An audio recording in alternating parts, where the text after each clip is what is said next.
welcome to the Winter's Tackle Box, brought to you by Academy Sports and Outdoors. We just wrapped up the last stop, the Alabama Bass Trail North Division here on Guntersville Lake. Joined with the winners here, Jerry Hartline and Robbie Vaughn. Guys, you caught 25.57 pounds today and won $10,000. Sounds good to me. Tell us how your morning started. When you guys were sitting here and getting ready for takeoff, what was going through your mind of your game plan and how you were going to attack today? Our first thing was making sure where the off-limits area was, because we never did blast off. We just idled over to the point here and started fishing. You got a quick start then. Well, we were boat 218. Yeah. I mean, we're everybody's gone. Yeah, everybody's gone. So, you know, if it's any places we was wanting to fish downriver, you know, it was, you know, potluck to get it. So we just started here till it kind of all settled down, and then we started on downstream, and, you know, I was throwing the buzz bait, he was throwing the chatterbait, and he caught a keeper. Barely was a keeper, but it was a keeper. And then I had a blow up on the buzz bait, and he followed it with that chatterbait, and that was our third biggest fish that we weighed in. 5 pounder. Yeah, and then he missed another one. That was another a good, 5 pounder. Yeah, a good 5 pound. Not long after that. So you had a great weight, but a chance of even more. Yes. Yeah, we should have about 26, 27 pounds if everything went right. But anyway, then you know, then it kind of a lull. You know, the wind picked up.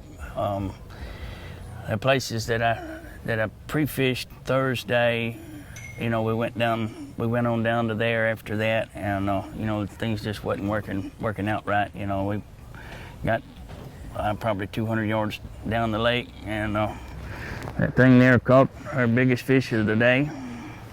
That's a wacky rig? A wacky rig. Is that a Cinco? It is a Cinco. It's like maybe the 5-inch version? Yes, sir.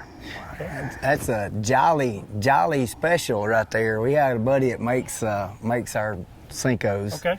And so give him some credit. He makes a lot of our plastics for us. So It worked well today, that's for sure. Yeah, absolutely. no doubt. So, but yeah, after the big fish, then it was another lull. We didn't have our limit till what, 12 o'clock. It's 12. Finally caught another one with the little Cinco. Right. And then we, you know, that got our limit. Then we just, you know, started going from spot Picked up to spot. that flipping stick and went to work. And yeah. So by then, I'm assuming you kind of had an idea or a pattern or what you wanted to focus on. So were you able to use running down the lake then? Did you have kind of spots you went by, you thought, okay, there should be a fish there, Well, we pull in there and fish, or was it history, or what guided you? We used the, you know, the Navionics on our phones, and of course we got the low rent C map. And we was using the combination of the two. They're looking for, you know, docks and structure that was similar to what we have been catching them on. Right. And so, you know, we made several worthless runs because, you know, to get there, the Navionics or the C-map card was wrong on the depths and stuff. So we had to do a lot of. Or you get there and grass wouldn't allow you to fish it. Yeah, you know, all the floating that was grass. a big problem as well, that floating grass. But anyway, you know, we just kept plugging away till finally we got what we had, and I'm tickled to death with it. Now, a lot of these tournaments, what we see is there's a lot of boats that end up in a lot, and you know, together in a lot of places. We saw it at the last tournament in Neely Henry. These places that you wanted to stop on, were there a lot of other boats there, or were you able to pull in places that people were kind of overlooking? Yeah, we didn't have a.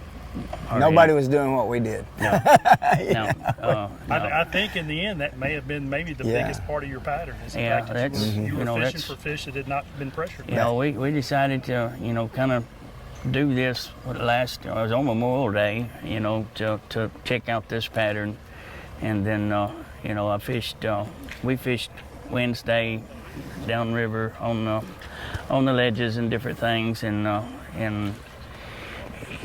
I went back Thursday, and the fish that we found on Wednesday was not there, and so I just started. We scrapped it. Yeah, scrapped it. You know, I found similar to this pattern, and you know, so that's what was intending to do, and you know, we worked off of that. So. Okay. Well, let's get a little more detail. This wacky rig stick bait. You said Jolly. Yeah, Jolly brand? One of our buddies, Lee Jolly. Okay. His boy Parker Jolly Fish's high school tournament, Right. and Parker's got into making these baits for us. So we recycle our plastics. We send him our plastics, and he makes us what we want him to make. That's not a bad deal at all. Not a bad deal at all. And I see it's weightless. You got a little weed guard on the hook there. So Yeah. where were you pitching that thing? What's your target when you Well, threw that? you know, when you're as good at it as I am, you sling that thing wherever it's going to go and work it from there. that's why I'm gonna go here, there. That's why I got that floppy rod right there. I'm from Smith Lake. I used to be a striped guide on Smith Lake, and flipping docks is nothing that I have ever had to do in my life, and I hate it. Well, I think you're a quick learner at work today. Well, I mean, if I was better at it, we probably would have had 40 pounds. Now you also caught some fish on Oh, yeah. the chatterbait there. Chatterbait. That's That that evergreen jackhammer looks like. evergreen jackhammer. It's my favorite color up here on this body of water. And Got a shad color, a little bit of chartreuse in there. yes, sir. So that right there, that's what did some work for me today. And then you know, once the fireball got up in the sky, put the flipping stick in our hands, and Right. because Weiss is my home lake, so Okay. we flip docks over there. So I thought, well, if we flip docks, we can flip grass. Let's flip some grass. So that's what we did. He's throwing a whacker rig, and I was throwing a big worm. Okay. You know, and How many total fish you think you guys caught? oh God, we caught a bunch. We probably 20, At least 20. at least 20. Consistently in areas Yeah, where we fish caught were. 'em. I caught my first smallmouth on this lake today. Okay. Yep, sure did. It wasn't about that long, but I did catch one, Right. Yeah. and so So- that was exciting. Well, guys, great job. It's not easy to win these tournaments. You guys been fishing for quite a while now. You understand that. You know the kind of competition. There's Absolutely. some hammers in this trail. You're the champions today, though. Yes, No one sir. can take All that away right. from you. Sounds good. Great job. Excellent. Thank you. Thank now. you. Appreciate you. Appreciate it. Folks, before you head on your next fishing adventure, be sure to stop by your local Academy Sports and Outdoor store where you'll find this kind of gear and more.